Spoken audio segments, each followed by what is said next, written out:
అనుదిన ప్రార్థన కూడికను మనము ప్రారంభించుకుందాం. పరమందు ఆశీనుడైన మా ప్రియ పరలోక తండ్రి, పరిశుద్ధుడైన మా దేవ, నీతిమంతుడా, సర్వోన్నతుడా, సర్వాధికారి, సకల ఆశీర్వాదముకు కారణభూతుడైన మా గొప్ప తండ్రి, మీ ఘనమైన నామమునకు వేలాది వందనాలు, స్తోత్రాలు, స్తుతులు తెలియజేసుకుంటున్నాం. ఈ రాత్రి కాల సమయంలో నా దేవ, మీ బిడ్డలుగా, మీ పిల్లలుగా ఇదిగో నా దేవైతే మేము కూడి మిమ్మల్ని స్తుతిస్తుండగా సహాయం తెచ్చండి. ఉదయకాల సమయం నుండి కూడా మాత్రం మీ కాపుదల పద్ధతి మా అందరూ పెంచడిపించారు. మా పరిపాట్లలో మా ప్రయాణంలో తోడుగా ఉన్నారు. మమ్మల్ని సజీవులకు ఉంచారు. మాత్రం మీకే వందనాలు. ఇదిగో నా తెలియత కలిసి మీ కూడిక ద్వారా మిమ్మల్ని స్తుతిస్తుండగా సహాయం తెచ్చండి. ఈ కార్యక్రమంలో నా తండ్రి పాలు పొందుతున్న బిడ్డలందరూ కూడా మీరు దీవించండి. ఫేస్బుక్ లైవ్ ద్వారాను అలాగే ఈ మైక్ ద్వారాను మా తండ్రి అందరికీ ఈ కార్యక్రమం పాలు పొందుతున్నారు. ప్రతి ఒక్క బిడ్డను కూడా మీరు దీవించమని సమస్త ఘనత మహిమ ప్రభావం మీరే చెప్పుకున్నాం. మా ప్రభువును లోకరక్షకుడైన యేసుక్రీస్తు వారి అతి పరిశుద్ధమైన ఘనమైన ఉన్నతమైన ప్రార్థించి వేడుకొంచున్న మా పరమ తండ్రి, ఆమేన్. మనమందరూ కలిసి కవుల కలములో రానిది పాండిత్యములో లేనిది అని కీర్తన పాడుకుందాం. కవుల కలములో రానిది పాండిత్యములో లేనిది, జ్ఞానుల జ్ఞానానికందని నీ జీవిత చరిత్ర, మనిషి నీ చరిత్ర, మనిషి నీ చరిత్ర. కవుల కలములో రానిది పాండిత్యములో లేనిది, జ్ఞానుల జ్ఞానానికందని నీ జీవిత చరిత్ర, మనిషి నీ చరిత్ర, మనిషి నీ చరిత్ర. సూర్య చంద్ర నక్షత్రములు నీ కొరకే కాదా, సృష్టిలో నీ కంటే గొప్పదేది ఉన్నదా. సూర్య చంద్ర నక్షత్రములు నీ కొరకే కాదా, సృష్టిలో నీ కంటే గొప్పదేది ఉన్నదా. నువ్వు దేవుని కుమారుడవు, కులమతాలకతీతుడవు. నువ్వు దేవుని కుమారుడవు, కులమతాలకతీతుడవు. వెలిగించు మనోనేత్రము, తొలగించుకో పాపము. వెలిగించు మనోనేత్రము, తొలగించుకో పాపము.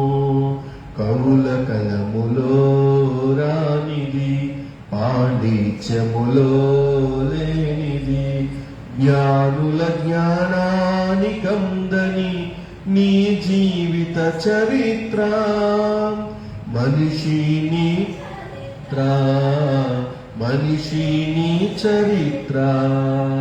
కప్ప కంటే నీ జీవితము గొప్పదే కాదా, కోతి నుండి నువ్వు పుట్టావని తప్పు చెప్పలేదా. కప్ప కంటే నీ జీవితము గొప్పదే కాదా, కోతి నుండి నువ్వు పుట్టావని తప్పు చెప్పలేదా. నీ దేహము దేవాలయము, దేవునికది మందిరము. నీ దేహము దేవాలయము, దేవునికది మందిరము. పాడు చేసుకుంటే దానిని తిరిగి కట్టలేము. పాడు చేసుకుంటే దానిని తిరిగి కట్టలేము. కవుల కలములో రానిది పాండిత్యములో లేనిది, జ్ఞానుల జ్ఞానానికందని నీ జీవిత చరిత్ర, మనిషి క్రీస్తు యేసు మరణించినది నీ కొరకే కాదా, పరమునకు మార్గము నేనని ప్రభువు చెప్పలేదా. క్రీస్తు యేసు మరణించినది నీ కొరకే కాదా? పరమునకు మార్గమునే ప్రభువు చెప్పలేదా? నమ్మితే యేసుక్రీస్తుని ఉందులే పరలోకంలో, నమ్మితే యేసుక్రీస్తుని ఉందులే పరలోకములో. ఇదే నీకు రక్షణ దినము, ఇది దేవుని సందేశము. ఇదే నీకు రక్షణ దినము, ఇది దేవుని సందేశము. కవుల కలములో రానిది, పాండిత్యములో లేనిది, జ్ఞానుల జ్ఞానానికందని నీ జీవిత చరిత్ర. మనిషి నీ చరిత్ర, మనిషి నీ చరిత్ర. ప్రార్థన చేసుకోండి. ప్రార్థన చేసుకుని వాక్యాన్ని మనము ధ్యానించుకుందాం. ఈ రోజున మనము యోబు గ్రంథము 24, 25, 26 అధ్యాయాల నుండి దేవుని వాక్య సందేశాన్ని మనం వినబోతున్నాం. చాలా ప్రార్థన చేసుకుని దేవుని యొక్క మాటలు మనం విందాం. పరమందు ఆసీనుడైన మా ప్రియ పరలోకపు తండ్రి, పరిశుద్ధుడైన మా దేవా, నీతిమంతుడా, సర్వోన్నతుడా, సర్వాధికారి, ఈ రాత్రికాల సమయంలో ఈ కొడుకు ద్వారా మిమ్మల్ని గణపరచుకునే భాగ్యాన్ని తండ్రి మీరు మాకు దయచేశారు తండ్రి. మీకు వందనాలు. ఇంతవరకు తండ్రి మేము పాడిన పాట ద్వారా మీరు మహిమపరచుకొని నమ్మొచ్చు.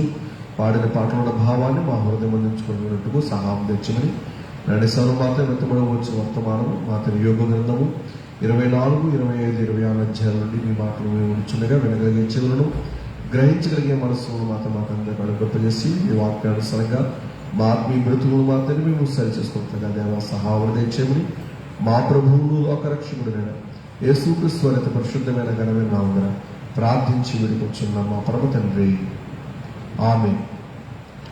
మన ప్రభువును రక్షకుడైన యేసుక్రీస్తు వారి శ్రేష్ఠ నామములో ఈ ఫేస్బుక్ లైవ్ ద్వారాను అలాగే ఈ మైక్ ద్వారాను ఎందరైతే ఈ కార్యక్రమం పొందుతున్నారో పొందుతున్న మీకు అందరికీ ప్రభువు నామములో నా వందనాలు తెలియజేసుకుంటున్నాను. ఇలాగున మనం అందరము కూడా ప్రతిదినము దేవాలయంలో తప్పక కూడుకోవచ్చు. ప్రతిదినము దేవునికి ప్రార్థిస్తూ ప్రతిదినము దేవుని యొక్క మాటలు మనం వినడానికి దేవుడు మనకి ఇస్తున్న ధన్యతను బట్టి సంతోషిస్తున్నాం. ఎన్నో భయంకరమైన పరిస్థితుల్లో, ఎన్నో భయంకరమైన ఇబ్బందుల్లో మన జీవితాలు మనం ఉన్నాం. అయితే దేవుడు మనల్ని కృప చూపించి మనల్ని సజీవులకు ఉంచున్న విధానం బట్టి దేవునికి ఈ స్తోత్రాలు తెలియజేసుకోవచ్చు. ఈ రోజున మనము యోబు గ్రంథము 24, 25, 26 అధ్యాయాలు మనం చదవాలి. అందులో నుండి కొన్ని మాటలు మనము ఆలోచన చేద్దాం. 24వ అధ్యాయంలో మనము ఆలోచన చేసినప్పుడు యోబు పలుకుతున్న మాటలు మనం గమనించినప్పుడు మొదటి వచనం అన్నాడు, సర్వశక్తుడగు వాడు నియామక కాలములను ఎందుకు ఏర్పాటు చేయడు? ఆయన నెరిగి ఉన్నవారు ఆయన దినములను ఎందుచేత చూడకున్నారు అనే మాట.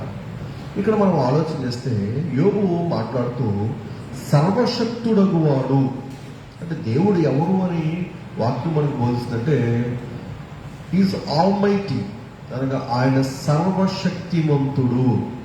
అంటే మీరు ఆలోచన చేస్తే దేవుని గ్రంథాన్ని మనము గమనించినప్పుడు ఈ లోకంలో జీవిస్తున్న మీరు నేను మనం అందరము కూడా దేవుని యొక్క గొప్ప శక్తిని, దేవుని యొక్క గొప్ప బలమును మనం ఎరిగిన వారు ఉండాలి. ఇర్మియా గ్రంథం 10వ అధ్యాయంలో తెలియజేస్తున్నాడు, ఆయన తన బలము చేత భూమిని సృష్టించను, ఆయన తన జ్ఞానం చేత ఆకాశ విశాలమును విశాలపరిచను అనే మాటలు ఇర్మియా ప్రవక్త ద్వారా దేవుడు సెలవిస్తున్నారు. అంటే దేవుడి యొక్క శక్తిని గురించి ఈ రోజున మనుషులు చాలా అపోహలు కలిగినట్టు వారు ఉన్నారు. ఈ రోజున కొన్ని దేవుళ్ళను మనం చూసినప్పుడు బలం అంటే ఏదో, శక్తి అంటే ఏదో కండలు చూపించి, ఏదో బాడీ చూపించేటి కొన్ని దేవుళ్ళను మనం చూస్తున్నాం. అంటే శక్తి అనేది బాడీకి సంబంధించినది అయితే కాదు, అది జ్ఞానానికి సంబంధించిన విషయాన్ని కూడా మనం గుర్తరగాలి. దేవుడు ఎంత జ్ఞానశక్తి పరుడో మనం గమనించినప్పుడు దేవుని గ్రంథంలో ఉంటాడు, సర్వశక్తుడగు వాడు నియామక కాలములను ఎందుకు ఏర్పాటు చేయడు? ఆయన నెరిగి ఉన్నవాడు. అక్కడ సర్వశక్తుడగు వాడు అనే మాట రాయడం జరిగింది. తర్వాత రెండవదిగా ఆయన నెరిగి ఉన్నవాడు అంటున్నాడు. అంటే నువ్వు దేవుణ్ణి ఎరిగిన వాడిగా ఉండాలి, దేవుణ్ణి తెలుసుకున్న వాడిగా ఉండాలి, దేవుణ్ణి గుర్తించినట్టు వాడిగా ఉండాలి. ఈ రోజున దేవుడు అంటే నీకు ఏమర్థమైంది? ఈరోజు దేవుడు అంటే ఏదో కాలక్షేపము, ఏదో కష్టం వస్తూ నష్టం వస్తూ లేకపోతే ఏదైనా ఇబ్బంది కలిగితే దేవుడా అని అనడానికి ఒక దేవుడా అంటే దేవుడు అని అంటే ఈ రోజున చాలా మందికి అవగాహన లేని పరిస్థితుల్లో మనుషులు చాలా మంది జీవిస్తూ దేవుడికి దూరం అయిపోతున్నారు. ఆయన ఎరిగి ఉన్నవారు ఆయన దినములను ఎందుచేత చూడకున్నారు. ఈ రోజున మన జీవితాల్లో పుట్టినరోజులని, పెళ్లి రోజులని, మనం ఇంట్లో ప్రవేశించిన రోజుని, ఇలా మనకంటూ కొన్ని దినాలు ఉంటాయి. మరణించిన రోజుని, లేకపోతే ఇలా కొన్ని అనేకమైన దినాల గురించి మనము వాటిని అనుసరిస్తుంటాం. ఇప్పుడు ఇక్కడ అంటున్న మాట 24 ఆయన ఎరిగి ఉన్నవారు ఆయన దినములను ఎందుచేత చూడకున్నారు. మనం పిలుపుతులు అంటున్నాడు, దేవుడికి గ్రంథంలో పౌలు అంటున్నాడు, అందరూ తమ సొంత కార్యములని చూచుకొచ్చున్నారు కానీ యేసుక్రీస్తు కార్యములను చూడరు. అంటే దేవుని కార్యాలని, దేవుని దినములను ఎందుచేత చూడరు అంటే ఎందుచేత చూడకున్నారంటే వారు సర్వశక్తుడనే విషయాన్ని వారు మర్చారు. దేవుడు సర్వశక్తివంతుడు. ఈరోజు నీ జీవితంలో, నీ కుటుంబంలో, నీ బ్రతుకులో నీకు ఏర్పడే ప్రతి బలహీన పరిస్థితిలో, ఏర్పడే ప్రతి కష్టస్థితిలో మనం ఇదే అధ్యాయం చూడబోతున్నాం. చివరి వచనంలో 24 అధ్యాయంలో చాలా అద్భుతమైన మాట మనం చూడబోతున్నాం. అయితే దేవుడు ఎంతో సర్వశక్తివంతుడు. ఆయన గురించిన జ్ఞానాన్ని తెలుసుకోకుండా, ఆయన గొప్పతనాలను తెలుసుకోకుండా ఈ లోకంలో దేవుడు అంటే ఏదో నమ్ముకోవాలి కాబట్టి నమ్ముకున్నామండి, దేవుడు అంటే ఏదో అందరూ నమ్ముకుంటున్నారు కదా మేము నమ్ముకుంటున్నాం, ఏ దేవుడైనా ఒకటి అనే భావంలో చాలా మంది జీవిస్తారు. మీరు ఇదే 24 అధ్యాయం చివరి వచనాల్లో చూస్తే చూడండి, 22 వచనం అన్నారు. 22 వచనంలో ఆయన తన బలము చేతను బలవంతులను కాపాడుచున్నాడు. చూడండి, ప్రారంభ వచనంలో 24 అధ్యాయం ప్రారంభ వచనంలో దేవుడు ఎవరని రాయబడుతుంది? సర్వశక్తుడగు వాడు. ఆ సర్వశక్తుడైన దేవుడు 22 వచనం చూస్తే ఆయన తన బలము చేత బలవంతులను కాపాడుతాడు. బలవంతులు అనుకుంటారు మాకు ఎవరు అక్కర్లా. మొన్న ఈ కరోనా వైరస్ ప్రభావంలో బహుశా ఇండియా లెవెల్లో బాడీ బిల్డింగ్ చేసిన ఒక వ్యక్తిని గురించి మేము విన్నాం.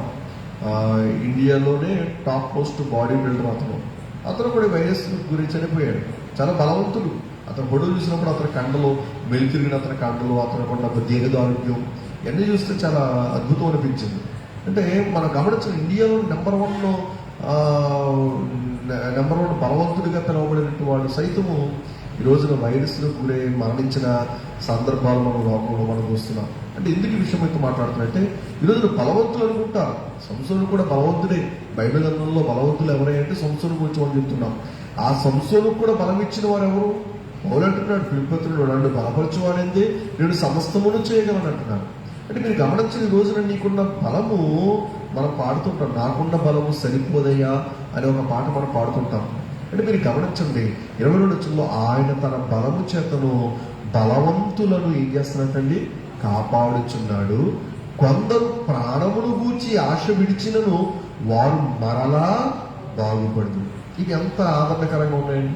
కొందరు ప్రాణము గూర్చి ఆశ విడిచారు. నిజమే, ఈ రోజున ఈ కరోనా వైరస్ పరిస్థితుల్లో కూడా చాలా మంది ప్రాణాలు ఇంకా మనం తిరిగి వస్తామో లేదో, లేకపోతే మనం బ్రతుకుంటామో లేదా అనే పరిస్థితుల గురించి, ఇంకా మనకి ఇదే మన చివరి దినాలు అనుకునే పరిస్థితుల గురించి అటువంటి వారు సైతము వారు మరలా బాగుపడే పరిస్థితిని ఎవరు కలిగించారు? దేవుడే కదా అనుకుంటారు. కొంతమంది విర్రవీగుడు దుష్టత్వం కలిగిన వారు నా ప్రార్థన, నా భక్తి, నా నా నా యొక్క బలము, లేకపోతే నాకున్న ధనము, లేకపోతే నాకున్న బంధువులు, లేకపోతే నా డాక్టరు, కాబట్టి వీళ్ళు నన్ను బ్రతికించాలనుకుంటారు. కానీ దేవుడే అక్కడ అంటున్నాడు, కొందరు ప్రాణమును గురించి ఆశ విడిచినను వారు మరలా బాగుపడుదురు. ఎలా బాగుపరచబడతారు? అది మన ప్రార్థనా శక్తి, అది మనకున్న భక్తిని బట్ట, లేకపోతే మనకున్న శక్తిని బట్ట, లేకపోతే మనకున్న చాలా మంది అంటారు అయ్యో ఆ ప్రాణం గట్టిదండి అంటారు. ఎలాగా అది సాధ్యమైంది? దేవుడు తన బలము చేత బలవంతులను ఆయన ఏం చేసినట్ట? కాపాడుచు. బలవంతులు కూడా కాపాడబడే పరిస్థితి వస్తుంది. బలవంతులు అనుకోవచ్చు మమ్మల్ని ఎవరు కూడా కాపాడక్కర్లేదు, మేమే బలవంతులము అని అనుకుంటే బైబిల్ బోధిస్తుంది ఆ బలవంతులను కూడా కాపాడేవారు ఎవరంటే బలవంతుడైన దేవుడు. ఆ తర్వాత కింద అన్నారు 23 వచనంలో ఆయన వారికి అభయమును దయచేయను కనుక వారు ఆధారము నొందుదురు. ఎవరికి అభయము దయచేస్తారట? బలవంతులైన వారికి దేవుడు అభయాన్ని ఇస్తున్నాడు. నేనున్నాను, నేను మీకు తోడుగా ఉన్నాను, నేను మిమ్మల్ని విడువను, ఎడబాయను. అభయం ఇస్తున్నా. అభయం ఇచ్చేవారు ఎవరు? ఈరోజు మనకి ఎంతో మంది మన బంధువులు, మన స్నేహితులు ఒకవేళ మనకి అభయాన్ని ఇచ్చేవంటి వారు ఉంటారు. మీకు ఏదైనా కష్టం వస్తే చెప్పండి, మేమున్నాం, కాకి చేత కబురెడితే చాలు వాలిపోతాంటే. ఇప్పుడు మీరు కాల్సింది అని అంటే ఏమంటారు? మరి నాకు వైరస్ సోకిందంటే ఏమంటారు? ఎవరైతే మనల్ని ఆదుకుంటామన్నారో, ఎవరైతే మనకు అభయం ఇచ్చారో, ఎవరైతే మనకి వెండు తట్టి ఉంటారన్నారో, ఎవరైతే నీకు ఎందుకు మేము ఉన్నాం కదా, మేము చూసుకుంటాం కదా అన్న వాళ్ళు ఎవరైతే ఉన్నారో వారు ఖచ్చితంగా మన దరిదాపులు కూడా రారు. దరిదాపులు కూడా వచ్చే పరిస్థితులు లేదు. అంటే మీరు గమనించండి, అభయమునిచ్చే వారు ఎవరంటే నీకున్న బలహీన పరిస్థితుల్లో, భయంకర పరిస్థితుల్లో జరిగింది. రెండవ వచనం చూస్తే సరిహద్దురాళ్లను తీసివేవారు కలరు, వారు అక్రమము చేసి మందలను ఆక్రమించుకుని వాటిని మేపుదురు. అంటే మీరు ఆలోచన చేయగలిగితే సరిహద్దురాళ్ళు అనేవి కొంచెం చాలా స్ట్రాంగ్గానే వేయబడతాయి. అవి కొంచెం లోతుగా వేయబడతాయి. చాలా ఆధారాలతో, ఎన్నో పత్రాలతో, ఎన్నో కాగితాలతో, చుట్టూ సరిహద్దులతో. అది ఆ రాయి అనేది చాలా, సరిహద్దు రాయి అనేది చాలా, దానికి చాలా బలమైన, అటు మనము చూస్తే పేపర్ పరంగా చూసినా బలం ఉంటుంది, ఆ చుట్టూ ఉన్న పరిస్థితి చూసినా బలంగా ఉంటుంది. కానీ అటువంటి బలమైన రాళ్ళని తీసివేవారు కలరు అంటే మాట మనం చూసినప్పుడు ఉన్నారు ఇటువంటి వాళ్ళు అనిపిస్తుంది. నిజం, ఈ రోజున భూమిని ఆక్రమించుకున్న వాళ్ళు చాలా మందే ఉన్నారు. ఈ రోజున లోకంలో క్రైస్తవులుగా ఉన్నవారు సైతము ఈ రోజున భూములను ఆక్రమించుకునే పరిస్థితులను వెళ్ళిపోతున్నారు. రెండవ వచనం చూడండి, సరిహద్దు రాళ్లను 24 యోబు గ్రంథం 24 సరి అందరూ ఆక్రమించుకున్న వాటిని మేపుదురు. అనుకుంటారు మేమే బలవంతులము, మేమే శక్తివంతులము, మేమే గొప్పవారము అని అనుకోవచ్చు. కానీ నీకంటే నాకంటే గొప్ప బలవంతులైన దేవుడు, సర్వశక్తివంతులైన దేవుడు ఉన్నాడనే విషయాన్ని మనం గుర్తుగా. అంటే అక్రమం చేస్తారు. ఆ కింద ఇంకా 3వ వచనంలో తండ్రి లేని వారి గాడిదలు తొలివేదురు, విధవరాలి యుద్ధులు తాకట్టుగా తీసుకుందురు, వారు మార్గంలోని దరిద్రులు తొలగించేదురు, దేశంలోని పేదలు ఎవరికి తెలియకుండా దాగవలసి వచ్చను. అంటే మీరు చూడండి, తండ్రి లేని వారు, విధవరాలు, అలాగే దరిద్రులు, తర్వాత పేదలు, ఇలా మనం చూస్తుంటే ఇటువంటి వారందరి పట్ల ఒక భయంకరమైన పరిస్థితిని కలిగిన వారుగా జీవించే మనుషులు ఉన్నారు. అంటే వారు ఈ కార్యములన్నీ చేయడానికి వారు అనుకుంటారు వాడు చాలా బలవంతుడు, వాడు చాలా శక్తివంతుడండి, లేకపోతే వాడు చాలా మూర్ఖుడండి అని ఇంటి కొన్ని మాటలు మనం వింటున్నాం. వాక్యం బోధిస్తుంది 24 ప్రారంభంలో సర్వశక్తుడని వాడు. దేవుడు ఏమైందంటే సర్వశక్తుడు అనే మాట మనం చూస్తాం.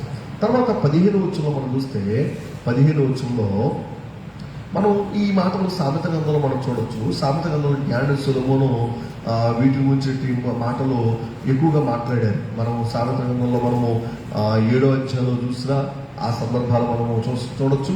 5వ అధ్యాయంలో చూసినా జారస్త్రుడి గురించిన సందర్భాలు మనం చూడొచ్చు. అయితే ఇక్కడ 24:15 వ్యభిచారి ఏ కన్నైనను నన్ను చూడదనుకుని తన ముఖమునకు ముసుగు వేసుకుని సంధ్య చీకటి వరకు కనిపెట్టును. అంటే ఎందుకు ఈ మాట ఈ పరిస్థితులు రాయబడింది అంటే మీరు గమనించగలిగితే అక్కడ మేము 24 ప్రారంభం నుంచి మనం చూస్తుంటే సరిహద్దు రాళ్ళు తీసివేస్తారు, అక్రమం చేస్తారు, తండ్రి లేని వారి పట్ల వారు ప్రవర్తించే ప్రవర్తన, విధవరాల పట్ల వారు ప్రవర్తించే ప్రవర్తన, మార్గంలో ఉన్న దరిద్రుల పట్ల వారు ప్రవర్తించే ప్రవర్తన, అలాగే దేశంలో ఉన్న పేదల పట్ల వారు ప్రవర్తించే ప్రవర్తన, ఇలాగే ఎన్నో మాటలు అక్కడ తెలియజేసుకోవచ్చు. ఇక్కడ 15వ వచనంకి వచ్చేసరికి ఒక వ్యభిచారం గురించి మాట్లాడారు. అంటే ఇవన్నీ కూడా ఎటువంటి పనులు? ఇవన్నీ కూడా దేవునికి వ్యతిరేకమైన పనులు, ఇవన్నీ కూడా దేవునికి అసహ్యం కలిగించే పనులు, ఇవన్నీ కూడా దేవునికి అనుకూలమైన కార్యాలు, ఇవన్నీ కూడా లోకానుసారమైన కార్యాలు. దేవుడు ఖచ్చితంగా వాటిని, దేవుడికి వాక్కులు మనం చూస్తున్నాము, దేవుడు ఖచ్చితంగా వాటిని ఆయన విసర్జిస్తున్నాడు, వాటిని అసహించుకున్నాడు, వాటిని చేస్తున్నారు. కానీ మనుషులు ఇటువంటి కార్యములన్నీ కూడా చేయడానికి సిద్ధపడిపోతున్నారు, ధైర్యపరచబడిపోతున్నారు. ఇవన్నీ చేయడానికి వారు తమ జీవితాన్ని నాశనం చేసుకుంటూ ఈ లోకంలో దేవుడి ద్వారా పొందుకోవాల్సిన గొప్ప రక్షణ వారు పొందుకోలేకపోతున్నారు. అందుకని చూడండి, వ్యభిచారి ఏ కన్నేను నన్ను చూడదనుకుని తన ముఖమునకు ముసుగు వేసుకుని సంధ్య చీకటి వరకు కనిపెట్టును. ముసుగు వేసుకుంటున్నారట. అంటే ముసుగు అనేది మనం చూస్తున్నప్పుడు మోషే ముసుగును కూడా మనం అయితే వాటిని ఇక్కడ మనము యాడ్ చేయడం కాదు. కానీ ఈ రోజున నీవు నీ జీవితంలో ఒకవేళ నీవు దేవుడికి వ్యతిరేకమైన కార్యం చేస్తూ ఈ రోజున ఒకవేళ ముసుగు వేసుకునేవాడిగా ఉంటే, అలాగే నీ కళ్ళు అక్కడ అన్నాడు మనం దైవజనులు మనలో మనోనేత్రులను గుడ్డితనం కలిగించడం. అంటే ఒక గుడ్డితనముతో ఎవరో చూడరు కదా అనుకుని, ఎవరో గమనించరు కదా అనుకుని, ఒకవేళ నువ్వు ఒక గుడ్డితనముతో అంధత్వముతో ఒకవేళ నువ్వు జీవిస్తే నీ జీవితము ఆరేడు నరకంలో పడిపోయే ప్రమాదం ఉంది. అందుకని ఇక్కడ చూడండి 17 వచ్చినమన్నారు, వారందరూ ఉదయమును మరణాంధకారముగా ఎంచుదురు, గాఢాంధకార భయము ఎట్టిదైనది వారికి తెలిసి ఉన్నది. అంటే మీరు ప్రవర్తించే ప్రవర్తన, విధవరాల పట్ల ప్రవర్తించే ప్రవర్తన, మార్గస్థుల మధ్య దరిద్రుల మధ్య ప్రవర్తించే ప్రవర్తన, దేశంలోని పేదల పట్ల ప్రవర్తించే ప్రవర్తన, అలాగే వారికి ఉన్న వ్యభిచార కార్యాలు, అలాగే వారు ఉదయములు ఎలాగ ఎలుగు చేసుకుంటారు, ఇవన్నీ కూడా చెప్తున్నారు. అయితే ఇవన్నీ చేసినా కూడా దేవుడు తన బలము చేత బలవంతులు కాపాడుతున్నాడు. ఆయన కొందరు ప్రాణం గురించి ఆశ విడిచినా కూడా దేవుడు వారిని మరలా బాగు చేస్తున్నారు. ఎందుకు దేవుడు వారిని మరలా బాగు చేస్తున్నారు? ఎందుకు దేవుడు వారిని కాపాడుతున్నాడు అంటే వారు మరలా ఇటువంటి హీనమైన కార్యాలు చేయడానిక, అసహ్యమైన కార్యాలు చేయడానిక, ఇటువంటి వ్యతిరేకమైన దేవుడికి వ్యతిరేకమైన కార్యాలు చేయడానిక కానే కాదు, మార్పు చెందడానికి. అందుని పేతురు అన్నాడు, ఎవడనూ నశింపవలని చెప్పక అందరూ కూడా మారు మనసు పొందాలని దేవుడు దీర్ఘశాంతాన్ని కలిగిన వాడు ఉన్నాడు. ఈరోజు నువ్వు బ్రతికించబడ్డావంటే, ఈరోజు నువ్వు సజీవుడిగా ఉన్నావు అంటే, ఈరోజు లోకంలో నువ్వు బ్రతుకుతున్నావంటే అది దాన్ని దేవుడే నిన్ను బ్రతికిస్తున్నాడు. ఎందుకు బ్రతికిస్తున్నాడు? ఆ పైన వచ్చిన వాళ్ళు మనం చూస్తాం, ఎన్నో భయంకరమైన కార్యాలు, దేవుడికి అసహ్యమైన కార్యాలు, దేవుడికి అనుకూలమైన కార్యములు జరిగించేటి వారిని మనం చూస్తున్నాం. అటువంటి వారిని ఎందుకు బ్రతికించడం దేవుడు? అంటే దేవుడు ఒక అవకాశాన్ని ఇస్తున్నాడు. నువ్వు మార్పు చెందు, నీ పాప జీవితాన్ని తొలగింపజేసుకో. ఈ రోజు ఇప్పుడు ఎందరైతే ఈ వైరస్ బారిన పడి బ్రతికి పట్టకట్టారో, ఎందరైతే ఈ రోజున ఇప్పుడు సజీవులుగా ఉన్నారో, ఈరోజు నీవు నేను మనమందరం కూడా ఆలోచన చేస్తే ఏదో నీ గొప్పతనం వల్ల, నీ భక్తి వల్ల, నీ విశ్వాసం వల్ల, లేకపోతే నీకున్న జ్ఞానం వల్ల, నీకున్న ధనం వల్ల నువ్వు బ్రతికించబడ్డావు అనుకుంటే పొరపాటు. దేవుడు నిన్ను బ్రతికించాడు ఎందుకంటే నువ్వు మార్పు చెందుతావని, మారు మనసు పొందుతావని. ఆ పాపక్రియలు నువ్వు చేయకుండా, నువ్వు ఏదైతే ఇంతకుముందు దేవుడికి వ్యతిరేకమైన కార్యాలు చేస్తావో వాటిని చేయకుండా నీ మనసును నువ్వు మార్చుకోవడానికి, నీ ప్రవర్తనను దిద్దుకోవడానికి దేవుడు నీకు ఇచ్చిన మరొక అవకాశం. అది తెలుసుకోకుండా ఇంకా నీవు ఒకవేళ ఘోరమైన కార్యాలు, ఘోరమైన పరిస్థితులు ఒక నువ్వు కలిగి ఉంటే ఖచ్చితంగా వాక్యం వస్తుంది, వారు హెచ్చింపబడినను కొంతసేపటికి లేకపోదురు. దేవుడు నీకు ఇచ్చిన ఈ పరిస్థితిని నువ్వు జాగ్రత్తగా అర్థం చేసుకుంటూ నేను నువ్వు మార్చుకోవడానికి, నీ తప్పిదాలు నుండి నువ్వు బయటపడి ఇప్పటికైనా మించిపోయింది. ఎవరో ఏదో అనుకుంటారని కాదు, అవి ఎంతకాలం నేను తప్పుడు జీవితంలో జీవించాను కాబట్టి ఇప్పుడు నేను మారిపోతే ప్రజలందరూ నా చుట్టూ ఉన్న వాళ్ళందరూ ఏమనుకుంటారో అని ఒక రకమైన ఆ భావన పక్కన పెట్టి దేవుడు నీకు ఇచ్చిన ఆయుష్కాలం, దేవుడు నీకు ఇచ్చినటువంటి బ్రతుకులో, దేవుడు నిన్ను ప్రేమించి నీ పట్ల చేసినటువంటి ఈ గొప్ప అద్భుత కార్యక్రమంలో నువ్వు మార్పు చెందు. దేవా, నేను నీ దృష్టికి ఎన్నో వ్యతిరేకమైన కార్యాలు చేస్తాను, సంఘాన్ని పాడు చేస్తాను, ఒకవేళ నా విశ్వాసాన్ని నేను పాడు చేసుకున్నాను, అనేకులకు ఆటంకాలుగా నేను బ్రతికాను, లేకపోతే నేను నీకు వ్యతిరేకమైన జీవితాన్ని నేను జీవించాను, ఇక ముందు నేను అటువంటి పనులు చేయను, నీకు వ్యతిరేకమైన కార్యాలు చేయను అని నీలో మార్పు వస్తే నీ జీవితానికి ఒక అర్థము పరమార్థం అనేది ఉంటుంది. లేనట్లయితే వాక్యం వస్తుంది, వారు హెచ్చింపబడినను కొంతసేపటికి వారు ఏమవుతారట, లేకపోదురు, వారు హీన స్థితిలో చుచ్చి ఇతరులందరిలో వారే త్రోయబడుదురు అనే మాట మనం చూస్తాం. అటువంటి స్థితిలోనికి రాకుండా నువ్వు మార్పు చేసుకోవాలని ప్రభు యొక్క వాక్యం ద్వారా తెలియజేస్తున్నాను. 25వ అధ్యాయం చాలా చిన్నగా ఉంటుంది. యోబు గ్రంథంలో బిల్దదు మాట్లాడుతున్నట్టు మాటలు మనం ఇక్కడ చూడొచ్చు. అందులో ఒక మాట మనం చూస్తే 4-5 వచనాల్లో రాస్తూ, నరుడు దేవుడి దృష్టికి నీతివంతుడు ఎట్లు కాగలడు అని ప్రశ్నించాడు. స్త్రీకి పుట్టినవాడు ఆయన దృష్టికి ఎట్లు శుద్ధుడు కాగలడు అని ప్రశ్నిస్తున్నారు. ఆయన దృష్టికి చంద్రుడు కాంతి గలవాడు కాడు, నక్షత్రములు పవిత్రమైనవి కావు, మరి నిశ్చయముగా పురుగు వంటి మనుషుడు, పురుగు వంటి నరుడు ఆయన దృష్టికి పవిత్రుడు కానేరడు కదా అని బిల్దదు మాట్లాడుతున్నారు. బిల్దదుకు దేవుని యొక్క ప్రణాళిక తెలియనివాడుగా ఉన్నాడు. దేవుని ప్రణాళిక ఏంటో అతనికి తెలియకే ఈరోజు చాలా మంది అంటారు, ఏమండి నీతిగా బ్రతకడం అంటే సామాన్యమైన విషయం కాదండి, నీతిగా యథార్థంగా నిజాయితీగా బ్రతకడం అంటే అది మన వల్ల ఏ పని అంటారా? మనం అంత భక్తిని చూపించగలమంటారా? అంత భక్తిగా మనం జీవించగలమా? జీవించలేమండి అని చాలామంది వెనకడికి వేస్తూ ఉంటారు. అనగా మనం అంత భక్తి పనులుగా బ్రతకలేమని. కానీ బైబిల్ గ్రంథం బోధిస్తుంది, దేవుని గ్రంథంలో వాక్యం రాయబడుతుంది, క్రీస్తు లాంటి కుమారుడు కావాలని దేవుడు ఆయన జగత్తు పునాది వేయబడకుంటే ఆయన క్రీస్తుల మనలను ఏర్పరిచారు. కాబట్టి అందుకే పౌలు, నేను క్రీస్తుని పూలు నడుచుకొచ్చిన ప్రకారము మీరు నన్ను పూలు నడుచుకున్నాడని పౌలు మాట్లాడుతున్న మాటలు ఈరోజు నీవు అర్థం చేసుకోగలిగితే, నరుడు దేవుని దృష్టికి నీతిమంతుడు అయ్యే అవకాశాన్ని దేవుడు తన కుమారుడు యేసుక్రీస్తు ప్రభు ద్వారా అనుగ్రహించాడు. నీతిమంతుడు లేడు, ఒక్కడు లేడు. నిజమే, పాపం చేశారు అందరూ కూడా. పాపం చేయని వాడు కూడా ఎవడు కూడా లేడు. అందరూ కూడా ఏ భేదం లేదు, అందరూ కూడా పాపం చేసి దేవుడు గురించి మహిమను పొందలేకపోతున్నారు. అయితే ఈరోజు నీ వాక్యం ఉంటున్న నీవు నేను మనం అంతా కూడా ఆలోచనిస్తే, దేవుడు నీవు సాధ్యము కానిది అని, నీవు చెయ్యలేని దానిని, అనగా నువ్వు నీతివంతుడిగా ఉండలేని పరిస్థితిని, నువ్వు పవిత్రుడిగా ఉండలేని ఆ పరిస్థితిని దేవుడు తన కుమారుడు యేసుక్రీస్తు ద్వారా నీకు సులభతరం చేశారు. దేవుడు నిన్ను ప్రేమించారు. తన కుమారుడు యేసుక్రీస్తు నీ కొరకు నా కొరకు ఆయన సిలువలో ఆయన ప్రాణాన్ని బలిగా పెట్టి నిన్ను నన్ను కూడా పరిశుద్ధునిగా, పవిత్రుడిగా, నీతివంతునిగా, నిర్దోషిగా పిల్లరా ఆయన చేసినట్టు ఆ ప్రణాళిక సంకల్పాన్ని నీవు తెలుసుకుంటే, వెళ్దదా అన్నాడు, తెలుసుకోలేకపోయాడు. 25 అధ్యాయంలో ఎలా అవ్వగలడు? ఎలాగ నీతివంతుడు అవుతాడు? స్త్రీకి పుట్టినవాడు నరుడు దేవుని దృష్టి నీతివంతుడు ఎట్లు కాగలడు అని ప్రశ్నించుకున్నాడు. సూర్యుడే ఆయన దృష్టి నీతివంతుడు, చంద్రుడు కాంతి గలవాడు కాడు, నక్షత్రం పవిత్రమైన కావు, పురుగు వంటి మనుష్యుడు. ఎవరట వీడు? పురుగు వంటి మనుష్యుడు. పురుగు వంటి మనుష్యుడైన మన కొరకు దేవుడు పిల్లల తన కుమారుడైన యేసుక్రీస్తును ఈ లోకాన్ని పంపించి మన కొరకు, మన అపరాధముల కొరకు, మన పాపముల కొరకు, మన తప్పిదాల కొరకు ఆయన బలిగా చేయబడి ఉన్నారు. ఆయన బలిగా చేయబడి ఈ రోజున నిన్ను నన్ను కూడా నీతివంతులుగా చేశారు. రోమీయులకు రాసిన పత్రం మనం చూస్తే, మనము నీతివంతుడుగా మార్చబడింది ఎలాగునా అని మనము వాక్యాన్ని మనము కనుక ఆలోచన చేస్తే, అక్కడ ఒక చక్కటి మాట మనము గమనించవచ్చు. ఎఫెసీయులకు రాసిన పత్రం అంటే అక్కడ ఎఫెసీయులకు రాసిన పత్రంలో అక్కడ పౌలు మాట్లాడుతూ, మనము ఎలాగా అక్కడ మనము రక్షించబడ్డాం అని అంటూ 8వ వచనంలో, 2వ అధ్యాయంలో, ఇది మీ వలన కలిగినది కాదు, దేవుని వరమే, అది క్రియల వలన కలిగినది కాదు. కాబట్టి ఈరోజు నీవేదో మంచి క్రియలు చేస్తావు కాబట్టి నువ్వు నీతివంతుడు అని దేవుడు సర్టిఫికేట్ అవ్వట్లా.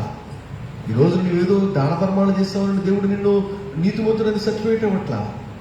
కేవలం వాక్యం వస్తుంది, అది దేవుని వరమే. వరం అంటే ఏంటట? దేవుడి వరమే.